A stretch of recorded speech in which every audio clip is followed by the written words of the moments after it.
বাহিরে অনেক বাতাস হচ্ছে, কিছুদিনের মধ্যে ঘূর্ণিঝড় হবে এরকম সংকেত দিয়েছে আবহাওয়া অফিস। এই বাতাস, এই গরমের মধ্যে আমার কিছুই রান্না করতে ইচ্ছা করছে না, তাই আজকে ঝটপট ডিম ভাজি করে ভাত খেয়ে নেব। মাঝে মধ্যে কিছুই রান্না করতে ইচ্ছে করে না, মন চায় যে কেউ যদি রান্না করে দিত তাহলে রেডিমেড সেই রান্নাটা খাওয়া যেত। রান্না করতে করতে অনেক কিছুই চিন্তা করছি, এটাও চিন্তা করছি যে একটা সংসার টিকে থাকতে হলে একটা মেয়ের চাইতে বেশি ব্যালেন্স করতে জানতে হয় একটা ছেলেকে।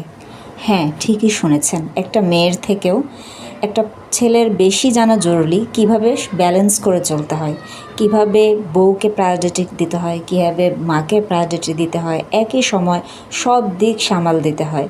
টাকা পয়সা ইনকাম আর শুধু পোদ্দারি করা ছাড়া সাংসারিক কেন্দ্রিক পুরুষ মানুষের আরও অনেক দায়িত্ব থাকে, যেগুলো যদি সঠিকভাবে পালন করা হতো তাহলে কোনো সংসারই আর অকালে ভেঙে যেত না। একটা পুরুষের অনেক দায়িত্ব।